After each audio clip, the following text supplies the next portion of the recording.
이해되지 않는 문제 앞에서라는 제목으로 같이 은혜를 나누려고 합니다.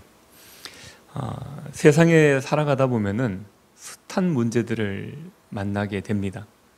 그 문제들을 만날 때마다 우리는 내가 가지고 있는 경험치나 내가 가지고 있는 지식이나 내가 가지고 있는 여러 지혜들을 이용해서 그 문제들을 해결해 나갑니다.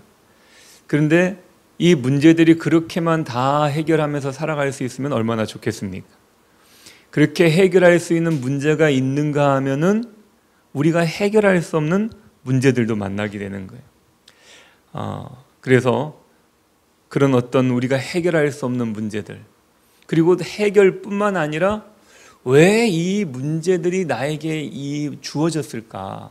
는 거에 대해서 이해되지 않을 때 우리가 흔히 우리 마음에 갖기를 뭐라고 마음을 갖느냐면은 왜 이런 일이 내게 주어졌을까? 하나님이 나를 싫어하시나? 하나님이 나를 미워하시나? 이런 마음들이 제일 먼저 들죠.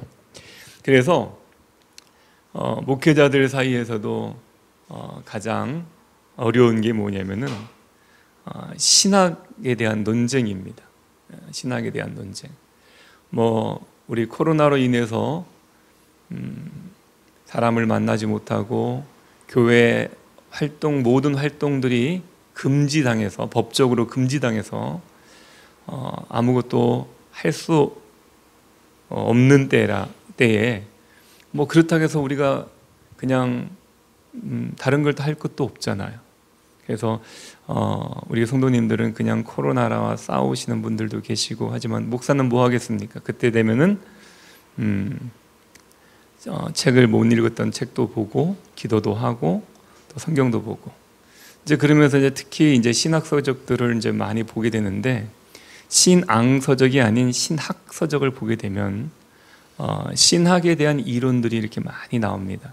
근데 그동안 이제 성경 설교를 하면서 이제 신학에 대한 별로 관심을 안 갖고 있다가 신학에 대한 것들을 이렇게 이제 읽어보니까 그동안 새로운 것들, 굉장히 기억이 새록새록 나는 것들, 그리고 과거에 가졌던 어떤 그런 신학적인 어떤 문제들, 이런 것들을 다시 깨닫게 되는 거예요.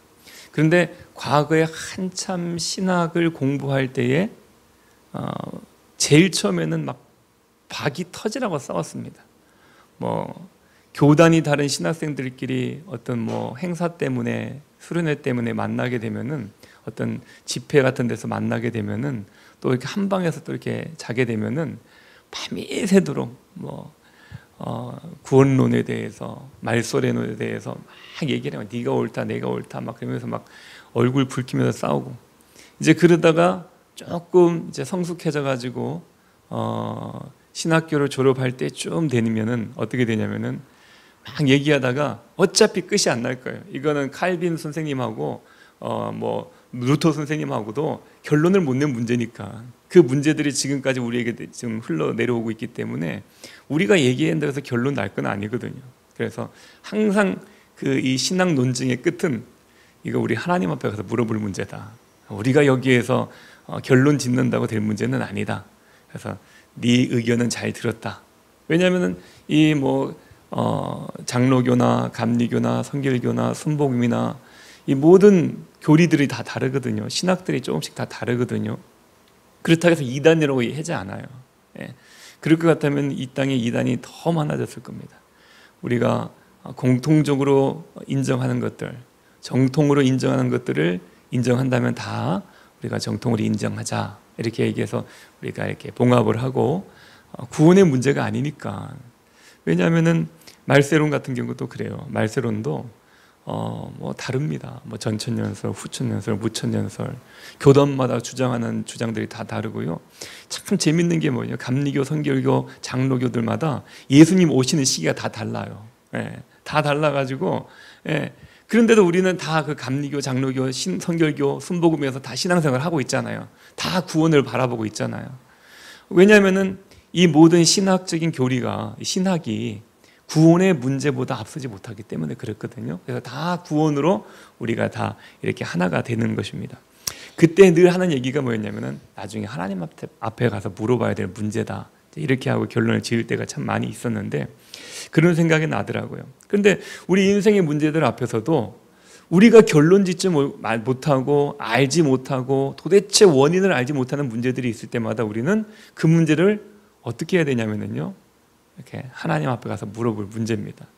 왜 우리나라에 2020년도에 이 코로나를 주셨는지, 왜 우리나라에 이런 어려움들이 오고 있는지, 뭐 이런 문제들을 우리가 하나님 앞에 물어봐야 되겠죠. 근데 하나님 앞에 물어보았을 때만 우리는 답을 얻을 수 있고 우리는 알 수가 없어요. 그게 왜 그러는지를 잘 모릅니다. 그리고 꼭 사건 사고를 나는 걸 보면은요, 꼭 어려운 사람들이 힘든 일을 당해요. 얼마 전에 우리 모든 국민들의 눈시울을 적셨던 사건이 하나 있었죠. 아이들이 엄마 없이 라면 끓여 먹다가 불이 나서 지금도 사경을 헤매고 있다는 그런 뉴스를 보았는데, 꼭 어떤 어려움 당하는 사람들 보면은요, 힘없는 사람, 뭐 그 선한 사람들이 꼭 어려움들을 당하더라고요. 그래서 이런 것들 볼 때마다 이건 정말 이건 하나님 앞에 가서 물어볼 문제다, 이런 이제 생각들이 듭니다. 뭐 우리는 나름대로 이렇다 저렇다 뭐 결론들을 내보지만은 사람들이 낸 결론이 맞을 때도 있지만 또 틀릴 때도 많이 있거든요. 그래서 하나님 앞에 여쭤보는 게 가장 정확할 것 같습니다. 근데 오늘 본문 요한복음 9장 1절에서 7절까지의 말씀에 보면은 이런 비슷한 일이 있었어요. 하루는 예수님께서 가고 있었는데 한 사람을 만납니다. 우리 9장 1절에 보니까 어떤 사람을 만납니까? 날 때부터 맹인된 사람을 만나는 거예요. 이 사람은 맹인입니다. 눈 앞을 볼 수 없는 사람이에요. 앞을 못 본다는 게 얼마나 답답한 일인지 여러분들도 잘 아실 겁니다. 왜냐하면 저녁에 딱 일어났을 때 캄캄하잖아요. 그럼 움직일 수가 없잖아요. 아침에 저녁에 자다가 뭐 새벽에 딱 눈을 떴는데 막 벌떡 일어나가지고 막 저벅저벅 걸어 다니신 분 계세요? 벌떡 일어났는데 꼼짝 못 하잖아요. 왜죠? 보이는 게 없으니까, 깜깜하니까 움직일 수가 없는 거예요. 어디에 뭐가 있는지 모르니까요. 불편합니다. 그래서 더듬 핸드폰을 찾든지 더듬 해가지고 뭐 이렇게 스위치를 찾든지 해가지고 불을 켜고 나서야 움직일 수 있지 않습니까? 안 보인다는 것은요, 굉장히 불편한 겁니다. 불편한 걸 떠나가지고 정말 희망이 없는 거예요. 근데 이 지금 예수님이 만난 사람은 어떤 사람이냐면은 세상을 이렇게 밝히 보다가 어느 날 사고를 당해서 앞을 못 본 분이 아니에요. 성경에 보니까 어떤 사람입니까? 날 때부터 맹인된 사람이라는 거예요. 그러면은 지금 이 사람은 아주 정말 삶 중에서 절망 중에도 절망 가운데 있는 사람입니다. 사람들이 그 사람을 볼 때도 뭐라고 보냐면요, 이렇게 보는 거예요. 안 됐네, 불쌍하네. 그러면서 뭐라고 그 뒤에 붙는 게 전생에 뭔 죄를 졌길래 뭐 이런 얘기를 하는 거 아니겠습니까? 그런데 예수님의 제자들도 보니까 그렇게 묻고 있어요. 2절에 보니까 제자들이 묻습니다. 뭐라고 묻습니까? 이 사람이 맹인으로 난 것이 누구의 죄 때문입니까? 자기의 죄 때문입니까? 그의 부모의 죄 때문입니까? 이렇게 묻고 있는 거예요. 그러니까 지금 제자들이 묻고 있는 건 뭐냐면요, 맹인을 봤어요. 앞을 못 보는 사람이에요. 정말 불쌍한 사람입니다. 이 맹인 된 사람들은 뭐밖에 못합니까? 구걸밖에 못해요. 성전 미문에 앉아가지고 베드로가 만났던 그런 안진뱅이와 같이 이렇게 성전 미문에 앉아가지고 지나가는 사람들이 도와주는 것 가지고 살아갈 수밖에 없는 그런 사람이에요. 자기 힘으로 무언가를 할 수 없는 그런 존재입니다. 그리고 사람들에게 누군가 나를 인도해주지 않고 붙잡아주지 않으면은 나 혼자서 뭔 일을 할 수 없는 그런 사람이에요. 그러니까 정말 불쌍한 사람들은 불쌍한 사람인 것이죠. 그런데 이 사람을 향해서 제자들이 뭐라고 그러냐면은 이 사람이 이렇게 된 것은 누구의 죄 때문입니까? 이렇게 묻는 거예요. 누구의 죄 때문입니까? 이 얘기는 뭐냐면은요, 이 사람이 뭘 잘못했나요? 이 얘기예요. 그 부모가 잘못했나요? 이 사람이 잘못했나요? 이렇게 묻고 있는 거거든요. 그런데 이런 물음에 대해서 예수님은 전혀 다른 대답을 하고 계세요. 그러면서 우리 이 말씀을 아시는 분들은, 요한복음 9장에 있는 말씀을 아시는 분들은 아이고 제자가 되고 가지고 말이야 하나님의 그 나라, 이 성경의 진리를 모르고 말이야. 지금 이 제자들이 묻는 건 뭐냐면요, 이거잖아요. 어떤 결과가 있는 것은 원인이 있기 때문이다, 이 얘기를 하는 거잖아요. 그것을 우리가 줄여서 뭐라 합니까? 인과응보라고 그러잖아요. 근데 이 인과응보라는 그 사상은 어디에서 온 사상입니까? 이게 불교에서 온 사상이잖아요. 인과응보.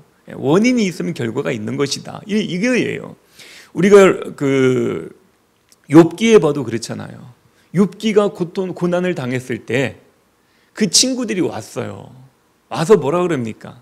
야, 네가 하나님 앞에 범죄하지 않았으면은 이런 일을 당할 리가 없어. 너 잘못했잖아. 생각해봐. 막 이러면서 욥을 굉장히 어렵게 하지 않았습니까? 근데 결국 어때요?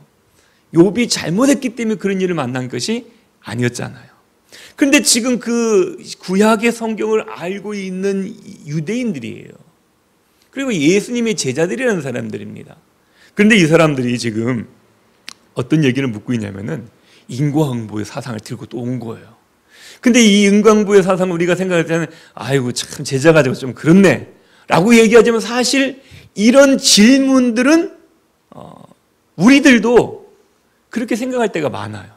그렇지 않습니까? 솔직하게 어떤 일이 잘 안 되거나 무언가 겹치고 겹치고 산 넘어 산을 만났을 때 우리는 내가 뭔 전생에 무슨 죄를 졌을까? 뭐 갑자기 기독교인이 그 윤회상을 믿는 사람이 되는 거예요. 전생에 무슨 죄를 지었을까? 부터 시작해가지고 내 부모가 무슨 죄를 지었을까? 막 이러면서 한탄했던 것들이 바로 저와 여러분들의 생각인 것이죠. 근데 이런 사상은 무엇이냐면요, 그거예요. 옳고 그름에 대한 문제인 거예요. 이 사람이 옳은 일을 하지 않았기 때문에, 잘못된 일을 했기 때문에 이런 일을 만난 것입니다. 이런 생각이 이 인과응보의 사상이고, 지금 이 요한복음 9장 2절에서 묻고 있는 제자들의 이야기입니다. 그런데 그럼 이 인과응보의 사상은 다 잘못됐느냐? 에이, 기독교 사상이 아니니까 받아들이지 말자. 그건 아니에요. 또 이 이야기가 맞는 한편에 말을 일들도 있습니다. 왜냐하면은 병이 든 사람들 있잖아요. 병이 든 사람들, 어떤 질병을 앓는 사람들인데, 질병에는 여러 종류의 상황 속에서 병에 걸리게 됩니다. 근데 그 중에서 한 케이스는 어떤 거냐면은 죄를 짓다가 병에 걸린 사람이 있어요. 죄를 짓다가. 그래서 방탕하게 살다가 죄를 지은 사람들이 있습니다. 질병을 얻는 사람들도 있어요. 마약을 하는 사람들, 이런 사람들은 어떻습니까? 몸과 마음이 피폐해지는 것이죠. 그리고 나쁜 깡패 짓을 하는 분들, 이런 분들은 몸이 성할 데가 없잖아요. 매일 싸우고, 이 깡패 분들은 싸움을 잘해서 깡패이기보다는 깡이 좋아서 깡패이잖아요. 그래서 늘 싸워서 100번 싸워서 100번 다 이기는 게 아니라 어쩔 때는 두들겨 맞기도 하잖아요. 그럼 그때는 몇 대 맞고 도망가지 않고, 그래 이러면서 옷 하나씩 벗으면서 덤벼 이러면서 피 질질 흘리면서, 아이고 죄송합니다, 예배 시간에 이런 험한 얘기를 하다니, 이러면서 싸우는 사람들도 있어요. 술을 먹고 싸우는 사람들은 맞아도 안 아파요. 제가 예전에 한번, 제가 이렇게 좀 겁도 많고 내성적이지만은 또 의협심이 많아가지고, 누가 이렇게 괴로움을 당하면은 제가 못 봅니다. 그래가지고 제가 국민학교 다닐 때부터도, 국민학교 5학년 때 일이었습니다. 우리 반에 학교 짱을 먹고 있는 친구가 있었어요. 이름도 안 잊어버려요. 이기룡입니다. 이기룡. 그때 한참 유명한 영화배우가 이소룡이었는데 그 친구 이름은 이기룡이었었어요. 그래가지고 거의 이소룡과 그런 같은 어떤 그래서 소문에 초등학교 국민학교 5학년짜리가 중학생이랑 싸워서 이겼다 이런 얘기까지 하는데, 그 친구가 우리 반이었었어요. 근데 한참 더운 여름날 그 친구가 어디서 사마귀 같은 큰 사마귀를 가져와서 여자애들을 막 괴롭히는 거예요. 다들 그냥 보고만 있고, 여자애들은 깍깍 이러고 있는데 아무도 못 말리는 거예요. 저는 싸움도 못하고 학교 싸움 순위에도 못 드는데 제가 달려들었습니다. 야, 하지마! 붙잡았어요.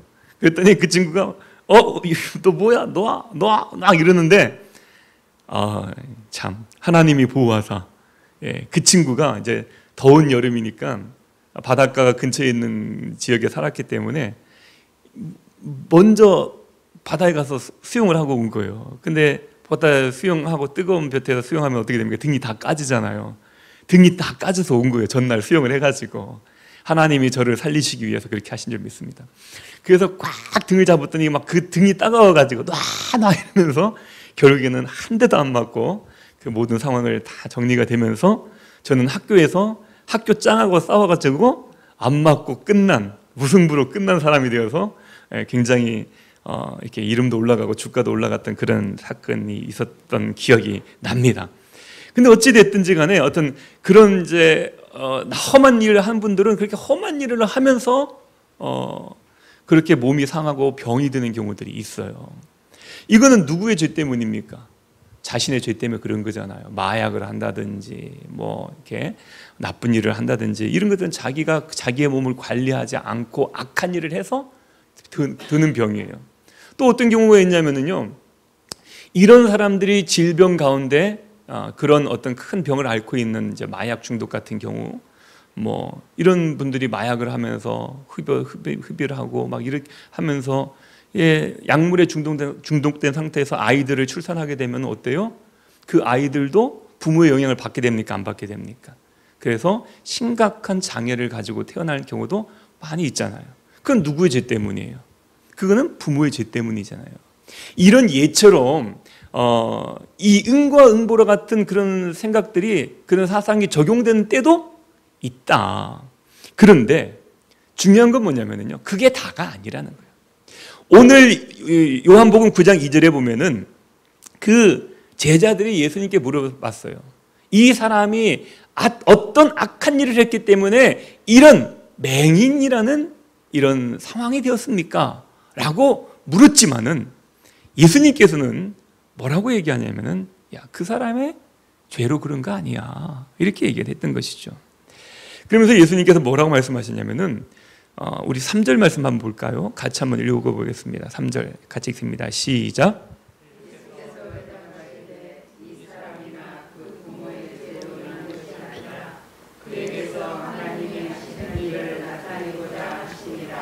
아멘.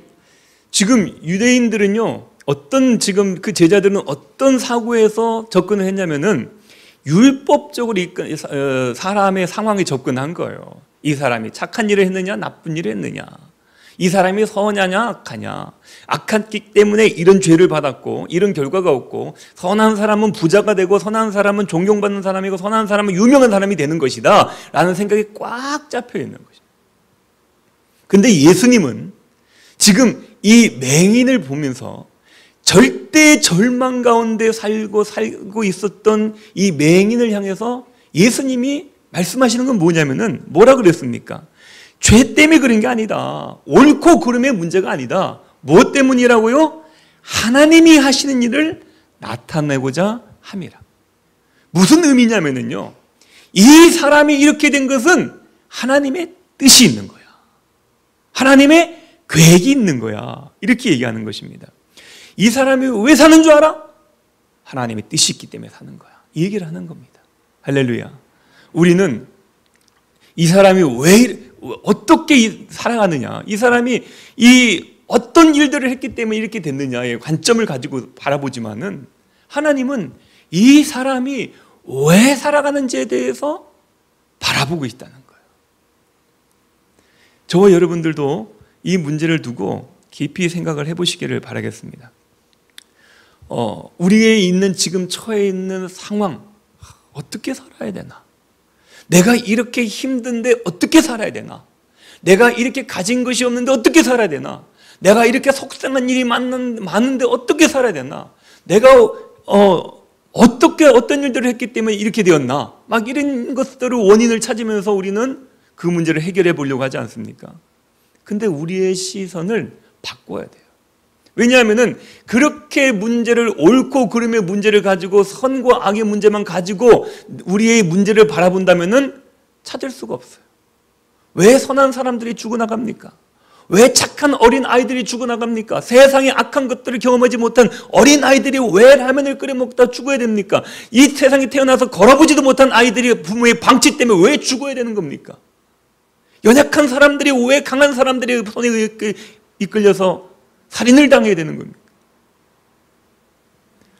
풀 수가 없잖아요. 그 사람들은 다 죄 지은 사람입니다. 그러면은 지금 뭐 대기업을 이루고 있는 회장이나 지금 정치하고 있는 저 정치인들은 다 선하고 의롭고 착한 사람이기 때문에 그렇게 올라가 있습니까? 아닙니다.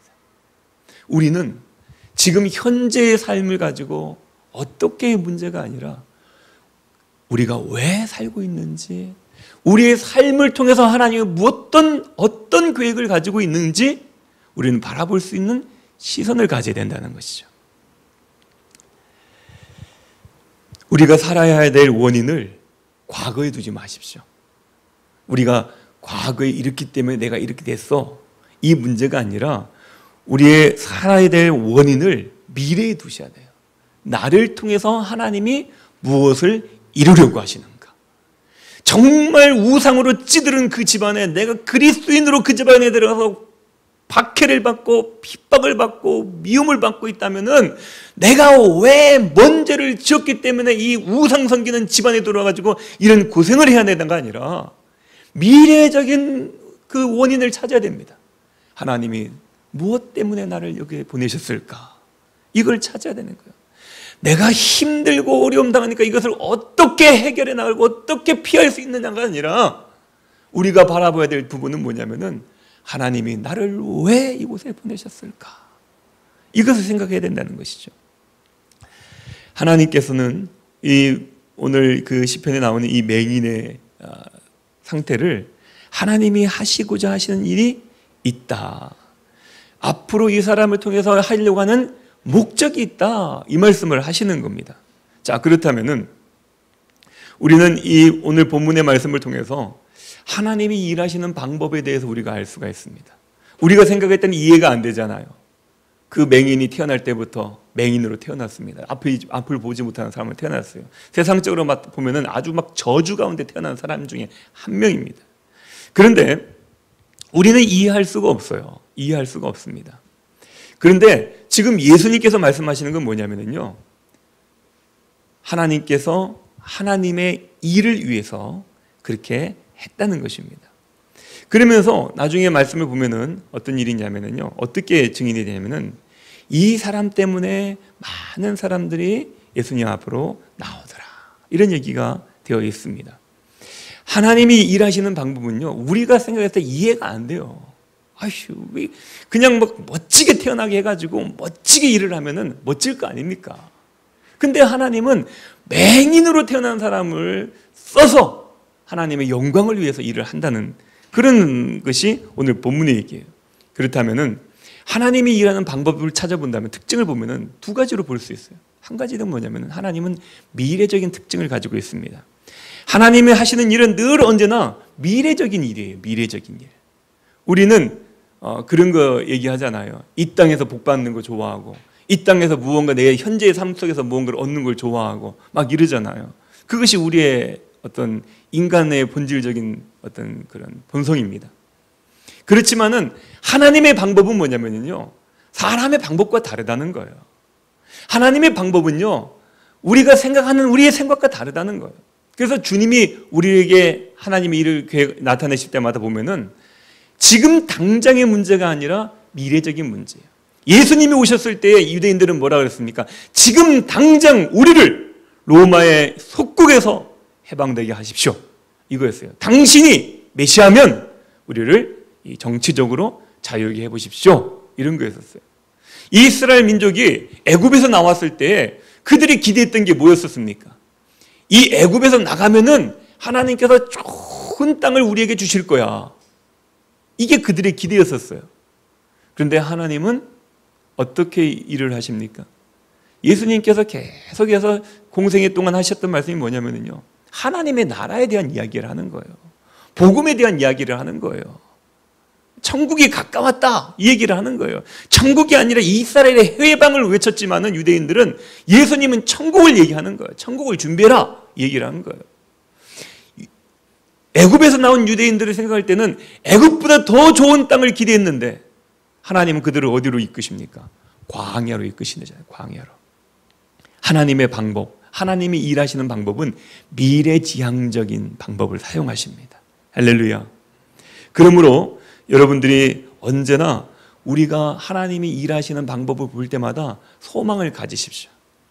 왜냐하면 지금 당장 내가 원하는 것이 없다고 하지만은 하나님은 이것들을 나중에 꽃 피우실 미래지향적인 분이시라는 겁니다.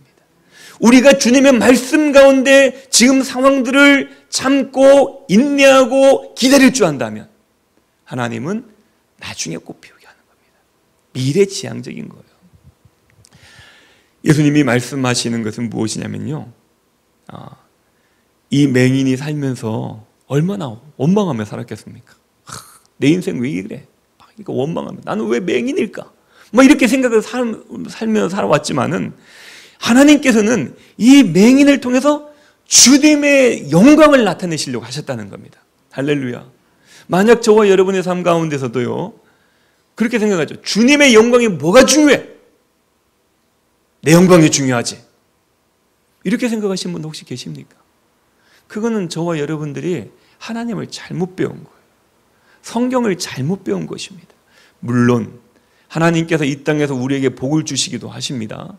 그러나 그 복은 언제 임할까요? 언제 임할까요? 하나님은 그 복을 아무나에게 주지 않지 않습니까? 언제 주십니까? 누구에게 주십니까? 어떤 사람들에게 가나안을 주셨습니까?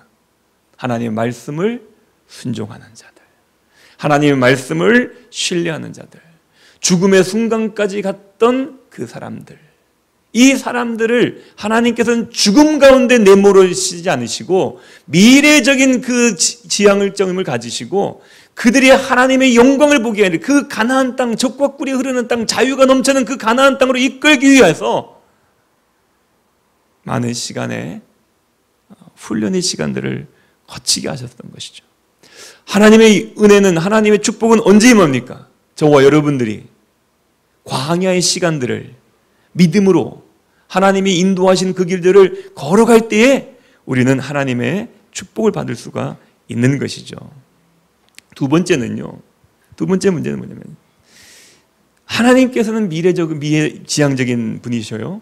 그래서 지금 당장 우리가 가난하다, 힘들다, 무언가 없다, 다른 사람들에게 존중받지 못한다, 무시당한다, 이런 것들 때문에 우리는 낭망할 필요가 없어요. 우리에게는 소망이 있습니다. 왜요? 역전하시는 하나님께서, 미래지향적인 하나님께서 하나님의 그 영광을 나타내기 위한 것이거든요. 그런데 지금 당장 하나님께 내 영광을 나타내려 소리치는 사람들은, 이런 사람들은 신앙인이 아닌 거예요. 하나님을 잘못 배운 사람들인 겁니다. 지금 당장 하나님의 복을 보여달라고 하는 사람들 우리는 뭐라고 합니까? 기복주의라고 그러죠. 기복주의. 기복이 나쁜 건 아니에요. 하나님은 복을 주시는 하나님 맞습니다. 그런데 하나님이 초점이 아니라 뭐가 초점이에요? 복이 초점이에요.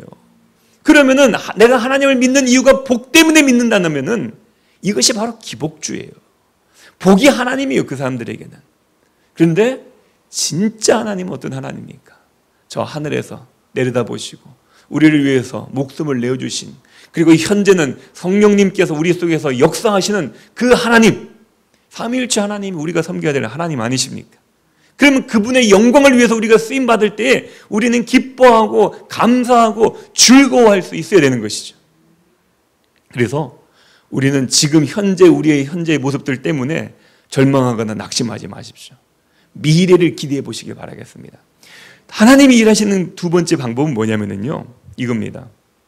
하나님이 하시는 일은 그 목적이 모든 것이 다 선하다는 것입니다.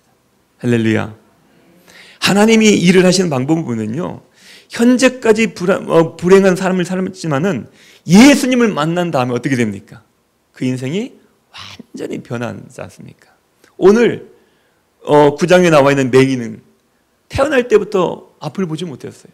한 번도 자라오면서 앞을 보지 못했습니다. 그런데 어떻게 됩니까? 그것이 결국 그 맹인으로 죽게 만듭니까? 아니잖아요. 예수님께서는 그 맹인의 삶을 맹인으로 끝나게 하는 것이 아니라 그를 눈을 띄워주시는 것이죠. 예수님을 만나니까. 그로 인해서 어떻게 됩니까? 많은 사람들이 이 맹인을 통해서 하나님을 알게 되는 거예요. 많은 사람들 어떻게 됩니까? 하나님에 대해서 찬양하게 됩니다. 요한복음 12장의 말씀 보면은 우리가 잘 아는 얘기 나오죠. 나사로가 나옵니다. 근데 그 나사로가 죽었어요. 그러니까 그 동생 마르다와 마리아도 울고요. 동네 사람들도 다 울고요. 예수님도 이틀 후에 갔으니까 죽어 있으니까 그 나사로를 보면서 슬퍼했습니다. 다 울고 있는 절망하는 그 모습을 보면서. 자, 이 얘기가 그렇게 울다 끝나버렸으면은 슬픈 얘기가 될 거예요. 근데 어떻게 됐습니까? 그 울음으로 끝난 것이 아니라 그 당시에는 예수님도 눈물도 흘렸고 그 동네 사람들도 애도하며 눈물 흘렸고 그 형제들을 슬퍼했지만은 눈물로 끝난 것이 아니라 어떻게 끝났습니까? 무덤에서 다 끝난 줄 알았던 그 무덤에서 나사로가 살아남으로 말미암아서 많은 사람들이 하나님의 영광을 나타내며 깜짝 놀라면서 그 이야기가 끝나지 않습니까? 그래서 요한복음 12장 11절에도 보면은 이렇게 돼 있어요. 나사로 때문에 많은 유대인들이 가서 예수를 믿었더라. 하나님의 계획이 바로 이런 거예요. 울음으로 끝나시는 분이 아니시라고요. 하나님은 이렇게 일하시는 분이시라는 것입니다. 결국에 가서 하나님도 손해보지 않고 나사로도 손해보지 않고 맹인도 손해보지 않고 예수님도 손해보지 않고 하나님께서는 모든 사람들의 그 즐거움과 감사와 감격을 주신다는 것입니다. 그렇다면 이 말씀을 통해서 저와 여러분들이 오늘 요한복음 9장 1절에서 7절까지의 말씀을 통해서 깨달을 수 있는 게 있어야 돼요. 저와 여러분들이 붙잡는 말씀이 있어야 되는 것입니다. 뭡니까? 지금 나의 모습이 연약하고 힘이 없고 가난하고 유명하지 않다 할지라도 내 삶을 통해서 하나님은 뭐가 있다고요? 계획이 있으시다. 믿으십니까? 할렐루야.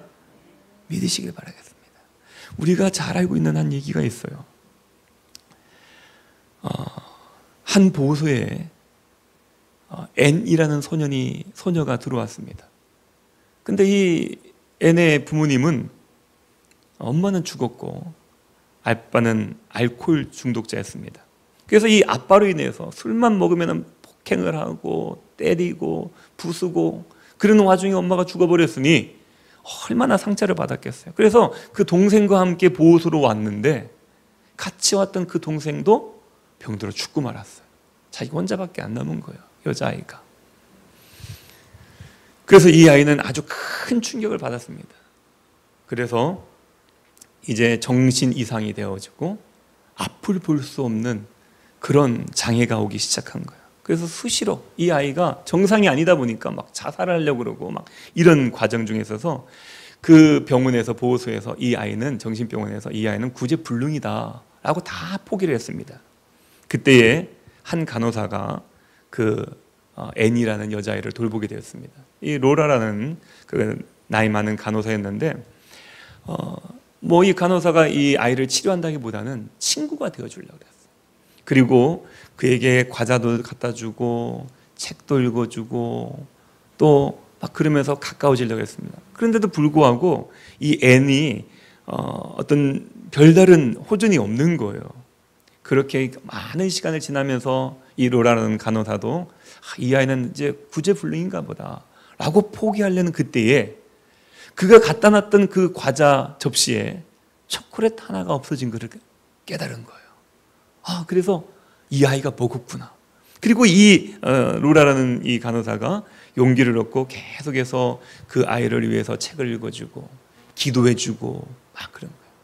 그랬더니 이 아이가 천천히 말도 하게 되고 반응도 하게 되게 하더라는 것이죠. 그리고 나중에는 이 시력을 잃은 그 아이가 또 수술도 받게 되고 이렇게 돼서 점점 밝은 사람이 되어져 갔습니다. 그리고 어느 날 그 수술을 통해서 이제 시력이 조금 돌아와가지고 보게 되는 거예요. 근데 신문을 보니까 이런 신문이 났습니다. 보지 못하고 듣지 못하고 말하지 못하는 아이를 돌봐줄 사람이 필요합니다. 이렇게 한 거예요. 그래서 이 사람이 자기가 옛날 그런 어려움이 있었기 때문에 내가 돌봐주겠습니다 라고 가서 그 아이를 같이 돌봐줬습니다. 사람들은 그 앤이라는 이제 자란, 아주 훌륭하게 자란 그 앤이라는 사람에게 듣지도 못하고 보지도 못하고 말하지도 못하는 이 아이를 어떻게 가르칠 거냐, 돌볼 거냐, 가능성이 없다라고 했지만은 이 앤은 나는 하나님의 사랑을 믿습니다, 확신합니다. 지금 보지 못하지만은 나도 그랬지만은 내가 변화됐던 것처럼 저 아이도 분명히 변화시킬 수 있습니다. 이런 마음을 가지고 그 아이를 돌봤죠. 결국 그 아이는 아주 유명한 아이가 되었습니다. 근데 그 아이가 우리가 잘 알고 있는 누굽니까? 우리가 어렸을 때 배우는 헬렌 켈러라는, 이 앤이라는 그 사람은 앤 설리반, 헬렌 켈러를 가르쳤던 그 선생님이었었죠. 그리고 나중에 이 헬렌 켈러가 하버드 대학을 다니고 또 거기에서 졸업을 하면서 졸업장을 받을 때에 그렇게 얘기했답니다. 항상 사랑과 희망과 용기를 불어넣어준 앤 설리반 선생님이 없었으면 저도 없었을 것입니다. 이렇게 얘기하면서 그는 이런 책을 썼습니다. 3일 동안만 볼 수 있다면. 여러분, 평생을 살아가면서 3일만 볼 수 있다면은 여러분 그게 감사할까요? 여러분 어때요?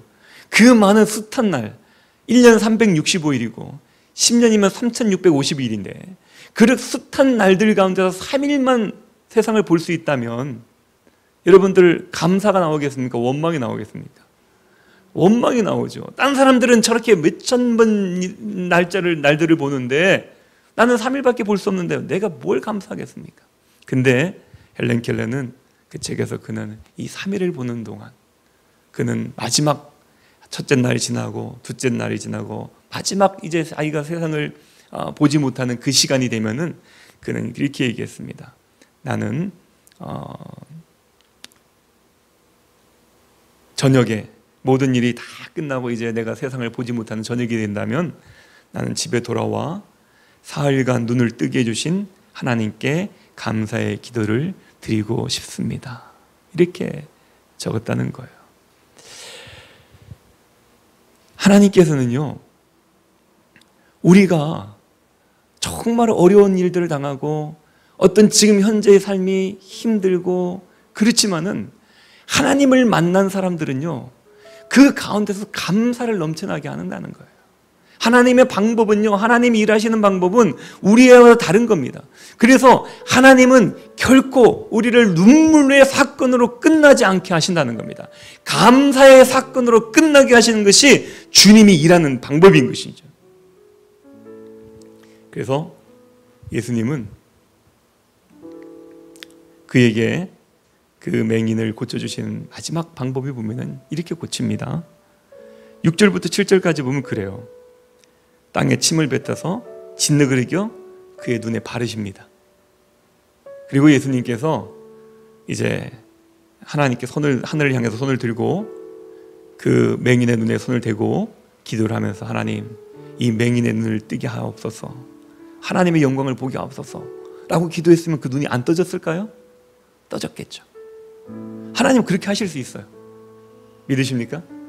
근데 예수님께서는 그렇게 하지 않으셨어요. 7절에 보니까 실로암 못에 가서 씻으라 이렇게 했어요. 그리고 그 뒤에 해석을 보면은 실로암은 번역하면은 보냄을 받았다. 여러분, 이 얘기가 그냥 있는 게 아니에요. 보냄을 받았다. 이거 아포스톨로스라는 이렇게 원어로 쓰는데 이건 사도라는 뜻입니다. 보냄을 받은 자라는 뜻이에요. 실로암, 보냄을 받았다는 뜻이 있습니다. 이 보냄을 받은 맹인은 그 보냄을 받고 하나님께서 하나님의 영광을 나타나기 위해서 보냄을 받은 사람이었어요. 그리고 자기가 보냄을 받은 사람이라는 것을 깨달아 알았을 때 그는 그 눈이 밝아지는 은혜를 경험할 수가 있었습니다. 저와 여러분의 삶 가운데서 맹인 같은 삶을 살고 있습니까? 내 삶 가운데서 일어나는 그 문제들이 도대체 이해가 안 돼서 절망 가운데 살아가고 있습니까? 내 주위에 있는 모든 사람들이 나를 향해서 혀를 차면서 안 됐다고 치근하게 바라보고 있습니까? 그런 가운데서 저와 여러분들이 나는 이 세상에 던져진 버려진 존재가 아니라 하나님으로부터 보냄을 받은 자다, 나는 그 믿음이 있다면 우리의 닫혀져 있는 눈들은 띄어질 것입니다. 우리의 눈들은 세상을 보게 될 것입니다. 그 일들이 언제 일어납니까? 사람들이 물어요. 너 어떻게 그렇게 눈을 떴느냐? 10절에 보니까 내 눈이 어떻게 떠졌느냐? 11절 말씀 보니까 대답하되 예수라는 그 사람이 진흙을 이겨 내 눈에 바르고 나더러 실로암에 가서 씻으라 하기에 가서 씻었더니 보게 되었노라. 할렐루야. 예수님이 말씀하신 그대로 듣고 행했더니, 그리고 그 실로암 보냄을 받은 자라는 그 사실을 알고 깨닫고 그 말씀을 내가 믿어질 때 그의 눈은 밝아졌다는 거예요. 오늘 저와 여러분의 삶 가운데서 이해하지 못한 일들을 만날 때 우리가 언제 기적을 만날 수 있습니까? 우리의 눈은 언제 띄어질 수 있으며 우리의 그 억울함과 우리의 상처들은 언제 치료될 수 있습니까? 우리는 그거를 회복해보겠다고 높은 자리에 올라가면, 많은 것을 소유하면, 다른 사람들 앞에 군림하면, 많은 유명세를 받으면 그것이 해결될 것 같죠. 그러나 성경은 우리들에게 말합니다. 맹인은 그렇게 얘기하죠. 뭐라고 얘기했습니까? 예수라는 그 사람이 진흙을 이기고 내 눈에 바르고 나더러 실로암에 가서 씻으라 하기에 가서 씻었더니 보게 되었노라. 할렐루야. 예수님이 땅에 침을 받고 그 침으로 내 눈에 이겼을 때, 우리 아이들 같으면은 아빠가 먹었던 숟가락도 더러워 막 이러면서 안 먹으려고 그래. 아빠가 먹던 젓가락 가지고 같이 밥 주려고 그러면 아우 지저분해요 막 이러려고 그래. 그런데 그 지저분한 그 침, 꼭 그 예수님의 침이라고 해서 깨끗한 맑은 침이었을까요? 가래침일 수도 있는 거 아닙니까? 어떤 무슨 끼가 막 그런 지저분한 침일 수도 있잖아요. 근데 그 침을 이겨가지고 눈에 바를 때 이 사람은 가만히 있었습니다. 왜요? 자기의 눈을 떠줄 수 있는 사람은 이분밖에 없다는 그 마음에 확신이 있었던 거예요. 그리고 그렇게 하신 다음에 가서 씻으라고 말씀하신 그 말씀까지도 그는 순종해서 갔습니다. 그랬더니 그 눈이 떠졌다는 겁니다. 오늘 이 말씀을 잘 되새겨 보십시오.